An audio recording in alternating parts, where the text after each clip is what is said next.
All right, let me check the news. I think there were a couple items I marked as particularly interesting.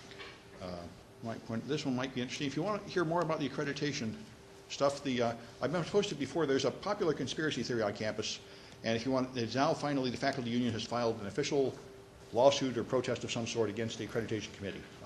So you can read their side of it here. I think it's all nonsense, but they at least have posted their complaint. Anyway, so there is a whole bunch of attacks against the U.S. banking structure. The main attack is currently an Islamic group that claims they are protesting an offensive video on YouTube, although most people regard this as a thin subterfuge, and what they really are is Iran hacking us back. But they have large denial of service attacks against U.S. financial institutions, but Anonymous has opted USA to attack the United States on May 7th. Having finished attacking Israel, they're not going to attack the U.S., which is the kind of thing they usually do. So banks can expect a bunch of denial of service attacks from them. Now, since Anonymous all got busted and they became effectively an FBI sting operation, they have seemed to lose most of their punch, and I really wouldn't worry much about Anonymous anymore. 2 years ago, they were much more of a threat. But the Arab DDoS is quite powerful. It has taken a lot of banks down, like Chase Manhattan and others. The banks have been up to like 2% downtime in the last few months while they're under attack, and that's a lot more than they want. They want something like 4 nines or 5 nines up. Being down for 2% is very annoying. Customers try to connect to online banking, and it's not there. They don't like that much. So here they have a very nice list of what you can do. First, you have to remove the obvious vulnerabilities in your software. If you're not patching your stuff, you've got to put on your patches, of course. And then you can talk about bandwidth saturation. This is mostly what's really used in denial of service attacks these days. There are some fancy ones, like the ones I demonstrate, that use smarter attacks that take few packets to bring down the server, but the most common one is just take a big old botnet and flood it with a lot of traffic. And the current one protesting these Islamic videos, so-called, that's what they claim, is actually, the new trick there is instead of taking over 100,000 random client machines, they took over about 10,000 servers. And the servers are much more powerful. So the total amount of bandwidth from that attack is very high. And so there are things you can do. You can use, you have to somehow increase the total amount of bandwidth that your company can provide. And it's if you're just a bank and you just put up enough servers and fiber and all the internet connections you need to service your customers, you're not ready for a giant flood. So you have to get someone else with more bandwidth to sit in front of you and take that traffic. And you can pay people to do it like Arbor or Prolexit or Cloudflare offers the same service, although they have a nice free version. Anyway, you can pay a cloud service to take your traffic and filter it before it comes in. That's one simple way to outsource the problem, but then your cloud service is just going to have to do the same things they're telling you to do here. If you want to protect yourself, you can do remotely, you can black hole route stuff with Border Gateway Patrol, which will cause traffic to be thrown away before it ever comes to you. And there are other tricks, like Anycast, which is what Cloudflare uses, to do global. So I just wanted to mention some of these. These are good techniques. Unicast reverse path forwarding is Cisco's attempt to recreate the missing ingredient on the internet. The missing ingredient on the internet is the from address. You can send something rotten to somebody like spam, and when they say, who sent this to me, the from address is fake.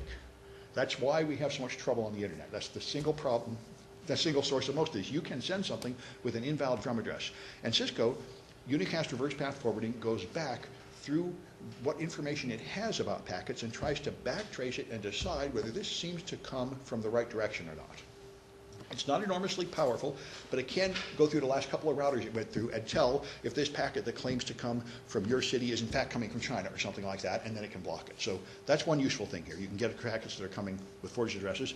This is extremely common. You take things like Spamhaus or other lists, you have a list of known bad IP addresses, and you just block anything from those known bad IP addresses. This is very commonly done. One thing almost everyone should do is block Tor exit nodes, because you have almost nothing good coming out of Tor.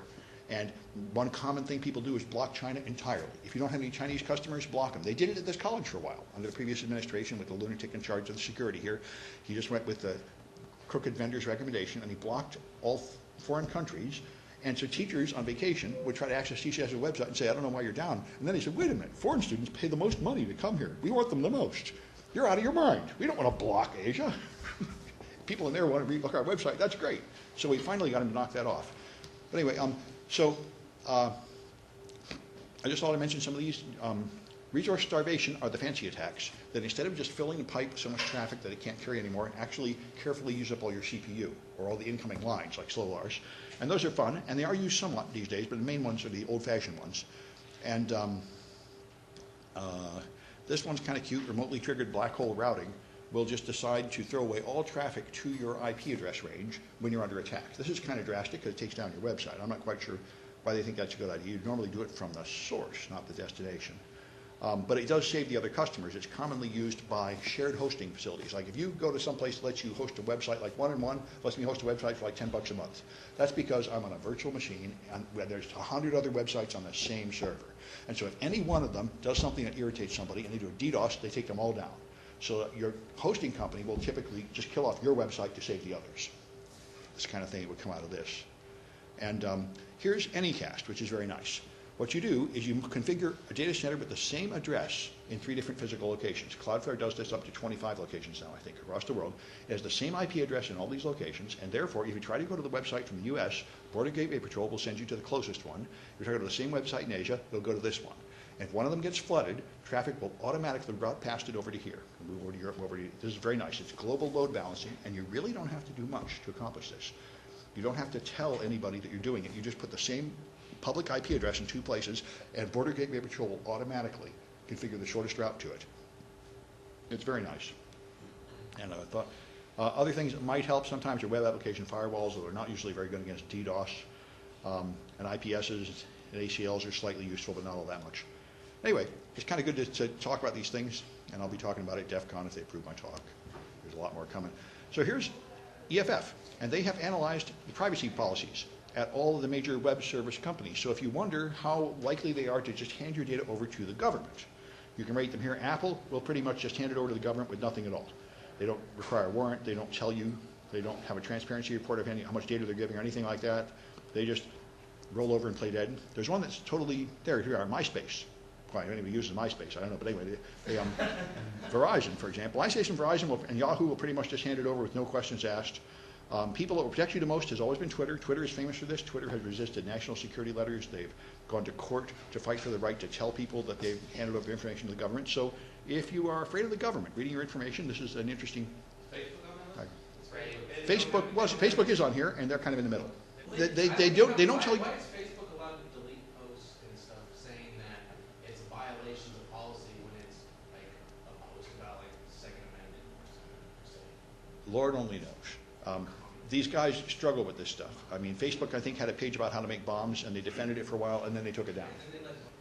It's useful to know what they do. Then you can decide what to make of it. I object to the title of that title. They think they've got my back if they're protecting me from my government, but I'm more concerned being protected from the criminals. I think the more you deal with real criminals, the more you get over being so angry at your government, because you realize there are real bad guys out there. And now I don't really mind the fact that there's a bunch of cops and military out there as much as I used to, because I realized that they aren't just irritating me for no good reason. Anyway, I think we're up to chapter 11. So security policies. All right. So now we get down to the stuff that really annoys people. Change management policy.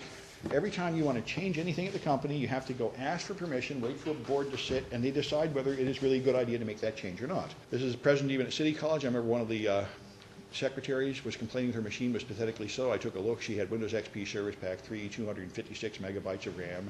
And I said, no, of course nothing works. You know, I could just open that up and put in more RAM. She said, oh, no, we can't do that. We have to call the IT department and wait for months for the official person to come in and do it. And I said, you know, any of our students could do it, but that would subvert the change management policy.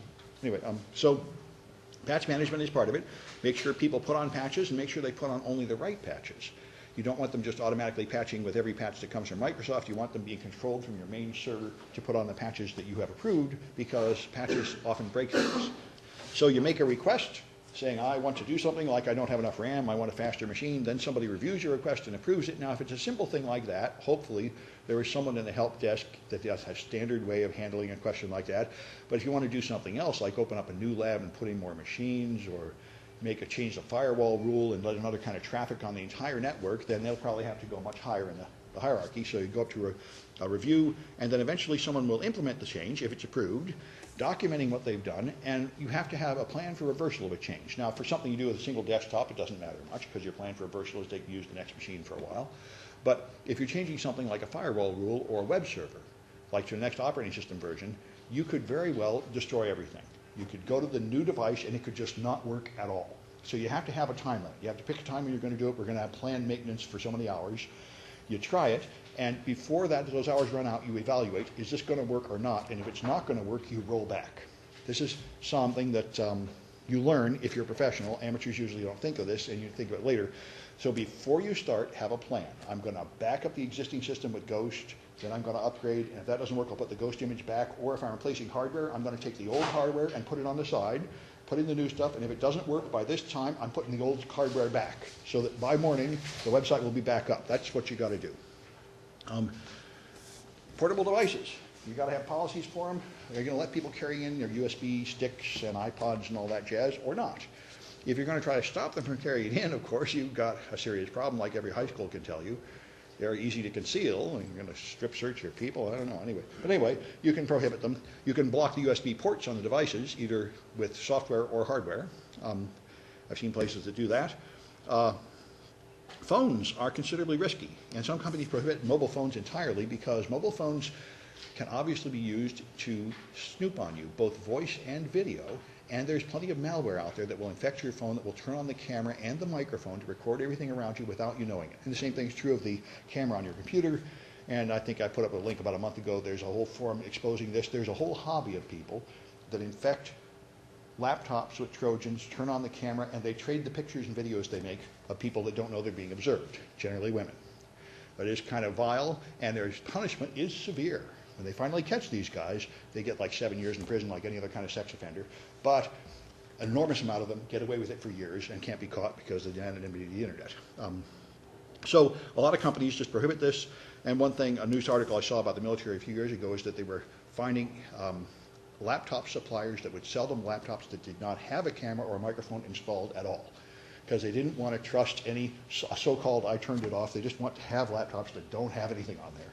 And I must say that's a good defense. So then your personnel have to understand the rules. Acceptable use policies are for any kind of equipment or network. Like on city colleges got it too. There's only certain things you're allowed to do on the network. You're not allowed to bring in pirate software, use BitTorrent to download copyrighted stuff, run network attacks on other students on campus and all that jazz. You got to have this stuff written down, or you can't expel or punish people who break these rules. Then another common one is managed. So this will also answer questions like, are you allowed to do personal shopping and web browsing on these machines? We had a big argument about this with the previous CTO because he was an idiot and he came from like a high school environment and he wanted to just say no social networking, block all these websites, no this, no that. He blocked my website. We just turned on some automatic filter that we intended for high school and no pornography. And there's human sexuality class that said, hey, wait a minute. Our people are viewing images that are being blocked by that porn filter for class, as part of class assignments around here. We are adults. It's not appropriate to give us a high school level of filtering. And I and other people lobbied very much for no filtering at all. We are not children. I'm using malware. Get over it. We want the real internet. Anyway, but you have to decide in your environment what exactly is appropriate. And if you're a bank or investment company or something, you probably do want to block social networking and porn and probably even streaming music. Cloudflare talked about this. They analyzed their network, and more than like 80% of their entire bandwidth is used by streaming music like Grooveshark and Pandora. That's because people that's a lot of bandwidth, and if you allow it, everybody will just turn it on and do it all day because it's fun, and it adds up to a lot, so you can decide whether that's okay or not okay. Anyway, so there'll be some document that you sign or a log on banner. Mandatory vacations are quite important. And I must say, if you want a good time, get this book. This is a very fun book. That is a list of real cases, and boy, it's enlightening. I was surprised how many people are like female, married, 5 kids, 40 years old, chairman of the PTA, and embezzling all the money at work, which they're using to give to charities and stuff, just in the habit of stealing 40 grand a year from work because they work in the accounting department. And this goes on for years until you catch them. You get over this whole idea that you can tell who criminals are from any kind of profile. I learned the same thing about cheaters. You know, my worst cheater this semester is 60 years old, retired, easily able to get an A, and cheating. You know, you just can't profile people and guess who's going to be the bad guy. Anyway, there are a lot of interesting cases in here explaining. So yeah, it's fun to know. And so it's just a fact of life that no matter how much people seem to be reliable and mature and professional, a considerable number of people at your company are trying to steal stuff. And they're lying in the reports to try to copy the money and slip one for you and one for me. And you have to watch out for it. So mandatory vacations are one of the tricks. You force everyone to combine their vacation and really take 3 weeks off and leave, and someone else has to go in and totally take over your job and look at all your files and all your computer. And then if you're doing something bad, they'll catch you.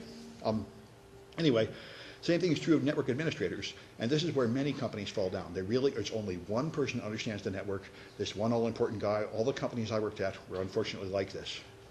And that one guy can go rogue or do the bad thing, and you can't do anything about it, and this one guy tends to get real arrogant and do rotten things at work, have secret backdoors, my secret stash of music, my secret server the boss doesn't know about, doing more and more goofy things, because no one will catch him, no one's watching over. You've got to have somebody watching over everybody. So separation of duties is another one. You don't let any one person do a critical thing alone. This is why I left my first financial company.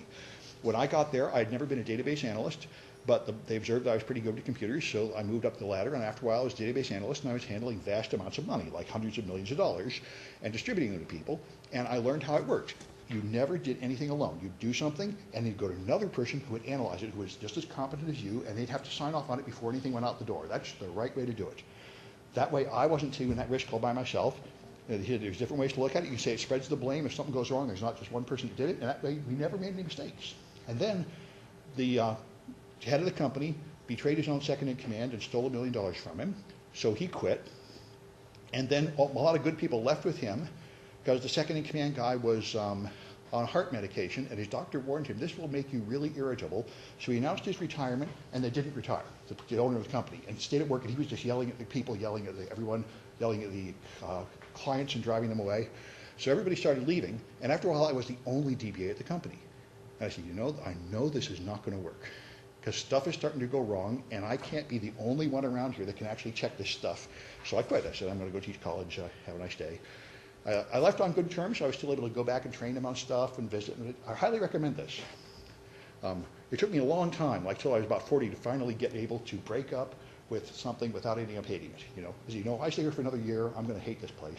I'm going to leave now, and then I don't have to hate you. Fact is, there was a good time there for a while, but it was going downhill, and there's no point riding this thing to the bottom. Anyway, so everything should have a second eye, pair of eyes look at it before you trust it. And you should have a system where someone signs on it and somebody else has to sign on it, and then it's good. If only one signature is on there, it's not ready yet. So in San Francisco, here's the story of this. There's a link about it. This is our rogue network admin. There's only one guy, I forget his name. There's Terry Schiavo was one guy, the only administrator of San Francisco's network. He had the only person that had the passwords, and he went nuts, started doing weird stuff, started ignoring his orders, refused to give the password to his own boss because he said, my boss is incompetent and I'm the only one that knows enough about security to protect this network. And eventually they've had to lock him in prison, and the mayor had to go get the password out of him, and he served time in prison eventually for this, after locking us all out of the network. Now, he didn't turn off the network. That's why his trial, he didn't actually turn off the email and everything. It just was coasting from its previous configuration, and nobody had the ability to change anything for a while. But anyway, this tends to happen. There should not be any one person in your company who is irreplaceable and all-powerful. This is a fundamentally unwise way to do it, although I must say all the companies I worked at had the problem. There was one guy at the top who was utterly irreplaceable, and I couldn't believe this guy. I mean, he would be in the gurney in the hospital, rolling into the surgery room on the cell phone, discussing cases with us. In the airport, driving to the airport in the cab. Nothing could ever move an inch forward without this guy being in the loop. And when he finally retired, it'd be the end of the whole thing. But he didn't sell the company, so somebody else would take over.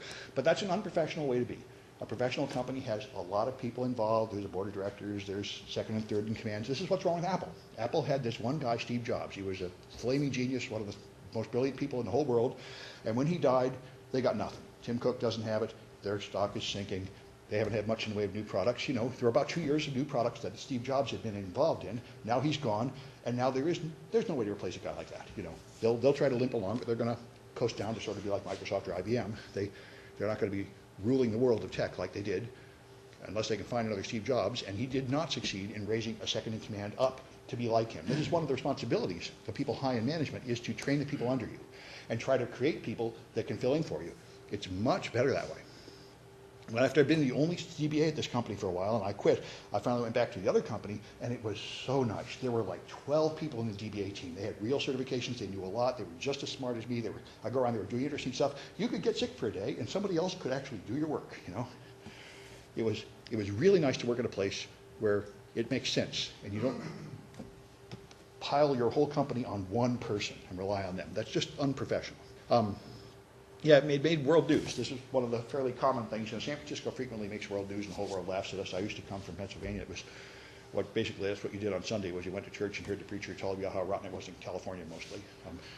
We're the example of everything you shouldn't be, at least where I grew up. Anyway, so had to come out here and see if it's true, which it is. Anyway, so but I kind of like it this way. You can, on the other side is you can do anything you want out here and nobody cares. Out there were all these rules, and breaking the rules is always the end of the world. Anyway, so anyway, out here, you know, if you want attention, good luck. There was a guy I knew that was a Russian escapee. He was a Jew in Russia. He got out of there, which is extremely difficult. Came to America, and he said, in Russia, they say everyone is jammed together, and you don't dare move, because everyone will know. And in America, everyone is screaming, and you can't get anyone to listen no matter what you do. It's the exact opposite. Because 1 in 10 person in Russia was a KGB mole ratting on their neighbors, and you just never dared say anything to anybody. And there was something you all wanted to say, like, this government is terrible, the newspaper is full of lies, they killed my uncle. You got things you really want to say that you really can't say. Anyway, so, all right, so job rotation is where you move people through the company, work at this job for a while, work at that job for a while, and that's like mandatory vacations. That means everybody can't hide what they're doing. If they're doing something ridiculous, the next person will hopefully notice. And it also makes people less bored.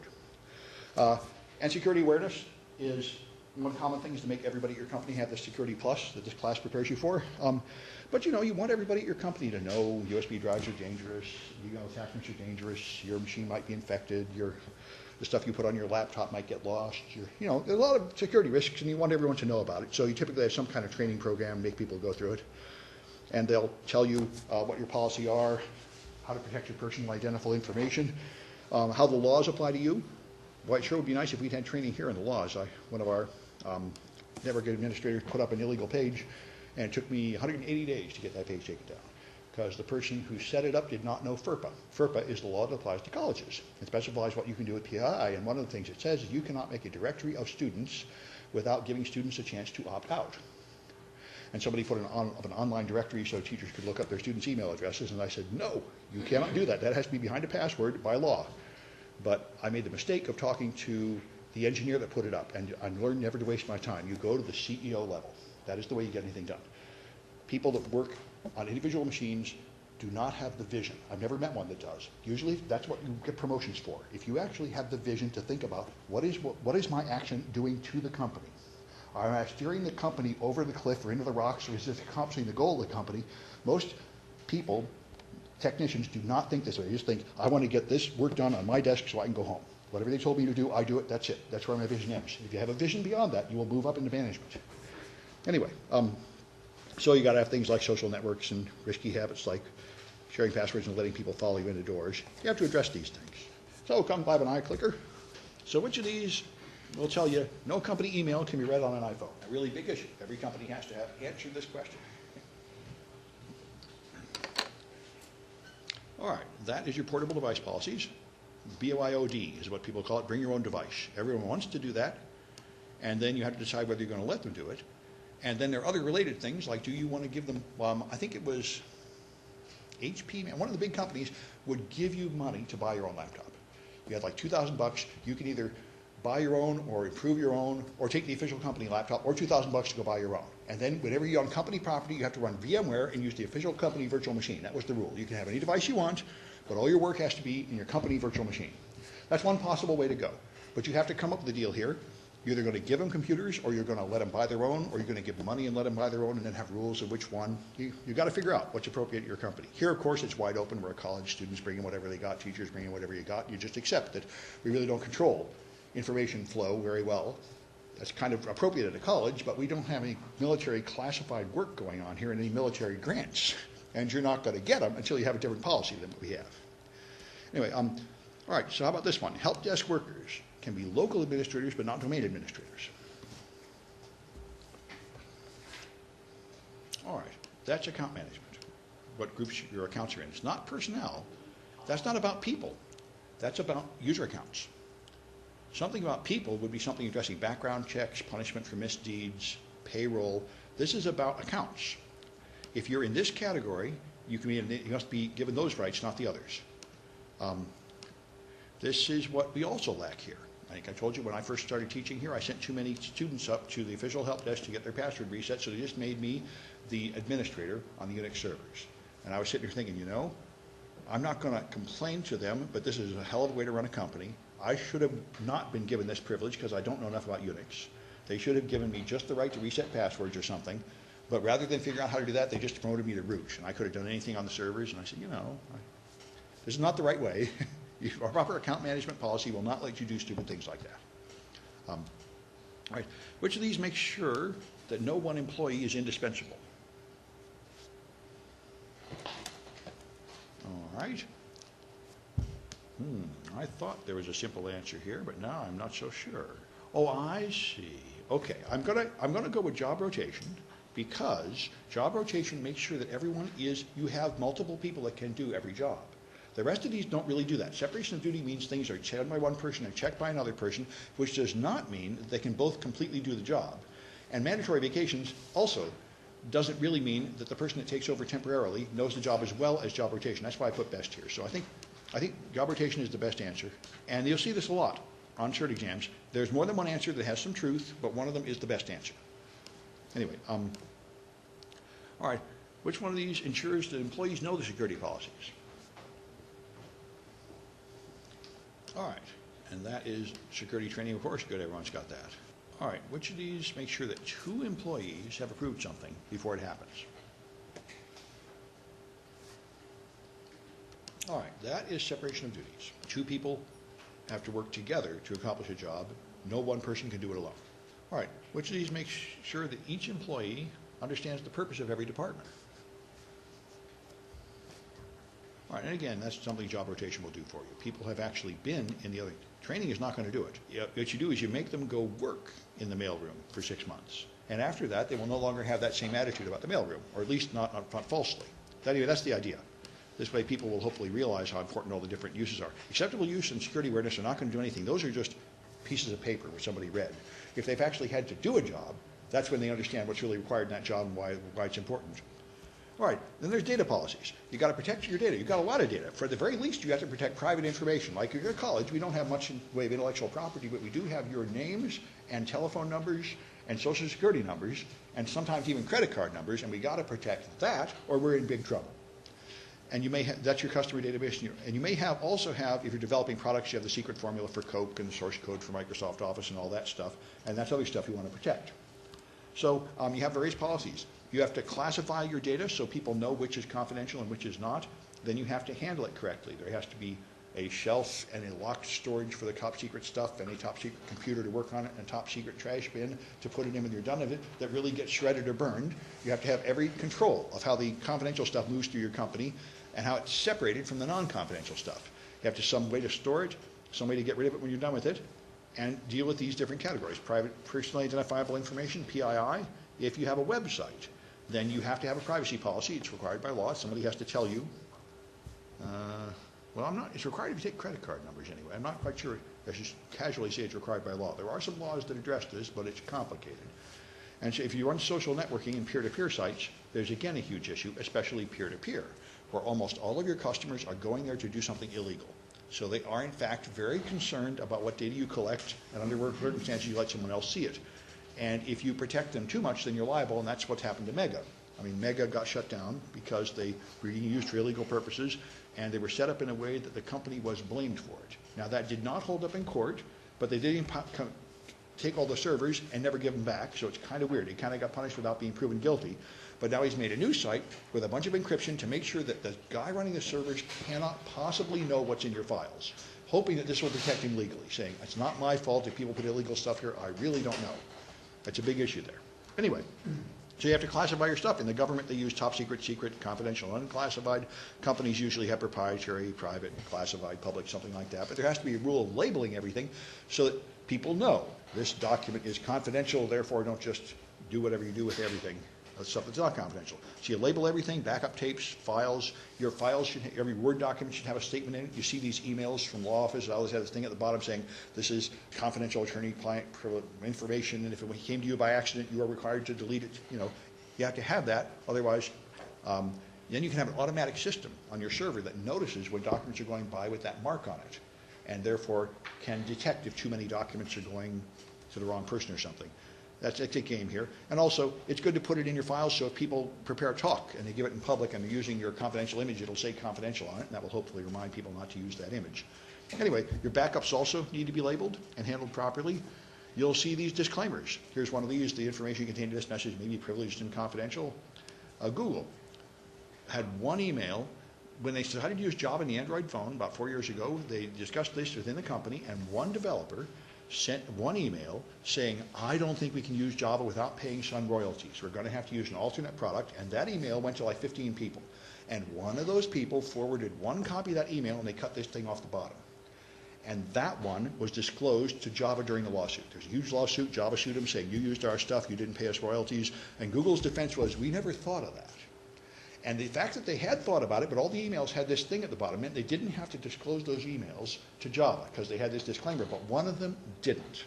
Somebody cut that off, and that email got forwarded to Java. So Sun, that owns Java, was able to move forward with their case. They ultimately lost. It turned out that the specific use that Google put of Java was in fact free. But they are hoping to get $2 billion out of Google in back royalties for their use of it in Android. And they could have. Anyway, so these things really matter. These little legal statements you see, they make a big difference later when a lawsuit comes and it's time to perform e-discovery and find all the relevant data and hand it over to the other side. These things make a big difference. So you got to store your stuff. So you have to have policies for this. For example, every company I've worked at always had the rule that if you save something on your own C drive, it better not be company related because that stuff is not backed up, it's not searchable, it's never archived. Everything of any importance should be on the server. And the workstation is just considered throwaway. If you get infected with a virus or your hard disk crashes, we will just replace the whole computer or the whole hard drive with another standard one, and on it goes. So the only thing you save locally is like the picture of your dog or something. You should have a rule for how long you retain email. Laws may require you to retain email for a long time, like up to 7 years, in case you get sued and you have to produce evidence about what you've been doing. And people just get sued all the time now, so you just have to plan for it as a part of business. PII is defined as 2 or more facts that identify you. Your name and your birthday, your name and address, your social security number and your driver's license, something like that. Your password is not PII. So when I lose your username and password, that is not a PII breach and I don't have to notify people. This is, of course, stupid beyond belief because everybody can take that and log into your account and find out everything about you, but the law is not written that way. If I lose the key, and the key makes it possible for someone to find your PII, I didn't lose your PII. And I'm not liable. That's not a PII breach. It's irritating, but that's the way it is. So things that identify you cannot just be lost without triggering all of the breach notification laws in the 46 states that have them. Anyway, so there are a lot of real database breaches all the time. You hear about it all the time. But here's 2 things that were not PII. LinkedIn lost 56,000, it was totally 6.7 million. They lost about 500,000 password hashes. Now, they probably lost everything. They probably lost their whole database, but what happened is the criminals that stole it were unable to crack some of the hashes, so they took 56,000 hashes or something, and they put it on a Russian website saying, can somebody help me crack these hashes? And that was the only part that ever became clearly public. So LinkedIn's position, which is a legal fiction, is that the only thing that was actually stolen was 56,000 password hashes. And if that's true, that is not a PII breach, and they're not legally required to do anything about it, and that's what they did, nothing. So that's one way to go. Then when we had this virus scandal a couple of years ago, our crooked CTO said we had to notify 100,000 students times 10 years, a million people, anybody ever gone to City College in the last 10 years has to be notified that we lost all their private data because there's viruses on all the workstations and they're sucking the data back. And I said, well, this is wrong in a lot of ways, and we spent a long time going through this. The first thing, there weren't any viruses. In the second place, even if there were viruses, and even if it was our fault there were viruses, that's not a PII breach because we didn't take your student enrollment data and type it in these computers. If it didn't infect the servers, that's not PII breach. Now, if you go to one of these computers and type in your credit card number and go to Amazon and you get your credit card number stolen because that machine has a virus on it, that is not our problem. Same thing's true of Kinko's and any other public lab. I mean, you use machines around here at your own risk. You only have a PII breach if you lose the data that you collected. So the only issue is, did they get to the servers? Anyway, so it's important to know these things. If you collect personally identifiable data, then you have to protect it, and almost everybody does, of course. They either want to know who you are because they're really going to engage in financial transactions with you, like we expect you to pay money or they expect to sell ads, and almost all people that buy ads now are not willing to just buy an ad and say, I want 10,000 people to view this ad. They want to know who those people are. They want to know how many are men, how many are women, how many have kids, how many live in this state, how many are different ages, because that makes a big difference in how effective the ads are. So that's why everybody wants you to make an account and log in. If your viewers have logged in, they are worth much more as ad viewers than random viewers that haven't logged in. So everyone pressures you to make an account at every site. Anyway, so people are typically very sloppy with PII. They put it on USB sticks, backup tapes, leave it on open servers, open files, just go to FTP and download it, and so on. And that's how breaches tend to happen. Not usually because they get hacked in from the outside and it's stolen. Usually someone on the inside does something stupid and loses it. That's the most common way to lose your data. Anyway, so you got privacy policies. If you collect data of any kind, then you have to have a policy that says how it's used. California law requires a conspicuously stated private policy if you collect anything about California residents. All right, social networking. People voluntarily post all kinds of information, like where they live, what their favorite car is, what their foods are, when they're on vacation, just all sorts of stuff. There was a website for a while called Please Rob Me that just scraped Facebook and Twitter and others and put up a list of all the people. You put in a zip code, it'll tell you everybody in that zip code that is planning to leave this weekend on vacation so you can rob them. Because they wanted to sort of raise awareness of how stupid it is to put things on Facebook like I'm going to be out of town for a few days. Anyway, on it goes. A bunch of people scrape Facebook. That's why people say dumpster diving is over. The cops and the hackers used to go through your trash and they say, this is all over, now you just go to Facebook. Everything you want is just right there. Anyway, peer-to-peer file sharing. You use this to download copyrighted material or other things like Linux, but 99.9% of all the traffic is stolen or illegal material. And you're sharing it, and typically a default install of these machines will share a whole folder on your drive with other people, and every time you download it, it'll also hand it off to other people, which places you at considerable legal risk because the punishment is $800 per copy, per song. So if you download one copy, that's $800. If you download one copy and your machine then connects to 100 other machines and gives parts of it to 100 others, that's 101 copies. So you can very easily install BitTorrent and by morning be looking at $1 million in legal damages. Anyway, the other thing people often do is they share their whole My Documents folder or their whole C drive. And so that's why you find stuff on peer-to-peer networks that other people have. There are people I know actually analyzing malware by looking at the malware people are sharing on BitTorrent inadvertently, and they found Obama's helicopter plans there and top secret stuff and proprietary stuff, lists of passwords. Tons of things are just on public. People are sharing their whole drives on Pirate Bay and BitTorrent. So it is a pretty serious security risk in many ways. Layer 7 firewall like our Palo Alto can block this by protocol. It doesn't matter if people change the ports or use different software. It can look inside the packets, detect BitTorrent, and block it, and that's the way we are now on campus. So that's the thing to know. So there's a lot of risks. Copyright infringement, we had that here. We got takedown notices because some student went in the lab and started downloading movies. It uses up a lot of bandwidth. And then data can leak out. Like I say, there was President's helicopter plans leaked out over BitTorrent, and here's one where a fairly common thing. If you do sharing, files may appear on your machine without you downloading. This happens from malware, and it can happen from BitTorrents that you end up sharing files you didn't know about. So, all right. So when you're done with your machines, you want to throw them away. Now you've got the problem of data retention. If you give away a computer, there's data still on the hard drive. Same thing true of copiers and MP3 players and everything else. So there are data destruction companies that take care of this for you. And what you want to do is you want to erase all the data on the drive, which just means write over it with anything else, zeros, random numbers, all ones, just write over it. Then usually physically destroy the tape. You can also try to degauss it with a powerful magnet, but I've never seen this work in years. Most modern hard drives have too strong a magnetic field. Most of the magnets you can get don't do anything to them. And like I say, copiers have hard drives too, and there's often no available command in the copier maintenance window to erase it. And SSDs have totally different data remnants issues. Solid-state devices tend to erase data, and sometimes they don't.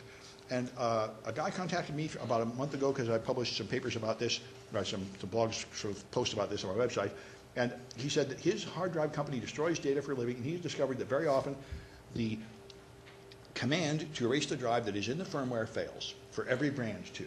If you have 100 drives and you give it the official command to erase it, a considerable number of them just don't erase. Anyway, got a few eye clickers about that. So, which of these will tell you which documents have to be shredded? All right, that in this list, data policies is the best answer. And you see you found it. Of course, data security policies is a big container that is true, but the most specific answer on the list is data policies. How to handle data, and in particular, how to destroy data when you're done with it. All right, so a manager writes a memo that is not intended for publication outside the company. All right, that's obviously the data labeling policy B there is the one. Information classification is not the same thing as data labeling. Let's go back and take a look here. Here's information classification, and this includes labeling. The data labeling is a more specific one. They're both, the information classification will discuss how to label and then how to handle all those different labels. So this is a larger container, but the data labeling and handling policy is the one that specifically handles how to do this. Let me see if I believe that. Actually, I'm getting a little worried about this. I might not. Yeah, the class. I'm getting worried about this. I'm seeing. I think this is too fine a distinction to justify. In the CISSP, they would totally do this, but in Security Plus, this is too fine a distinction because I'm not believing it. Now I look at it. Let me ungrade that one. All right. It is, but you could argue that labeling you just discussed is what format the label should be in and where it should go, and the other policy is the one that specifies which type of document should be labeled. That's what occurred to me. I think A or B could be considered good answers. All right, how about this? Confidential papers should be retained for 3 years and then burned. All right, that is storage and retention. There. What policy will prevent network slowdowns? All right, and it's peer-to-peer. Peer-to-peer, that's why we block it here. Our primary issue is just that the network doesn't work very well when you let people use Bittorrent. Yeah? But the question is, the answer doesn't actually say block peer-to-peer. It just says peer-to-peer. That's true, but your peer-to-peer policy is what could prevent it. Yeah, that's right, but you're correct. But none of the rest of these would have any significant effect on the performance of the network. Your policy here will affect the performance of your network. That's all I'm going for, but you're correct. So which policy specifies what data you collect from customers and why? Although we're going to have to discuss that word. All right, that's your privacy policy. The why part is important in Europe and not in America. In America, it is legal to collect a bunch of data from people who buy your product and tell them it's for promotions or upgrades or something, and then later sell it to somebody that will search it to sell them dog food. You can take the data and reuse it and sell it to someone else with almost no restriction at all. In Europe, that is completely illegal. You have to tell people when you collect data why you're going to use it, and you cannot use it for another purpose later at all. That is not the law in America. This why is pretty much just propaganda, and there's a lot of scandals coming out about this. Various articles are exposing this. This has been leaking out. It's been a sort of inside secret for years, but I remember when I first got my Safeway card, and I said, I keep track of everything I buy, when I buy it, and where I buy it. I was thinking about all the things I could do with that data. That's very interesting. There's a ton of data being collected, and how are they using it? The thing I thought of immediately is you could correctly stock the store so that items don't go bad before they sell. And you could figure out that this store sells more sausage and this store sells more vegetables and adjust that in an efficient way. And you could tell when somebody moves and change the contents of the stores in a new location to reflect that they moved. Because when I was a kid, I was like 20 years old, and I used to have a lot of role-playing games, and I'd bring all my friends over. We'd eat these chocolate chip cookies. Now, my friends really liked them, so we got to where we were buying like 5 or 6 bags of them, and they increased the shelf at the store. They used to have only 2 bags, and after a while, they had a whole shelf full of stuff, and then we got tired of them, and so it just sat in the store forever. Nobody else was eating them, just us. And I was thinking, if they had those loyalty cards, they would have the information they need to limit that, because that must happen all the time.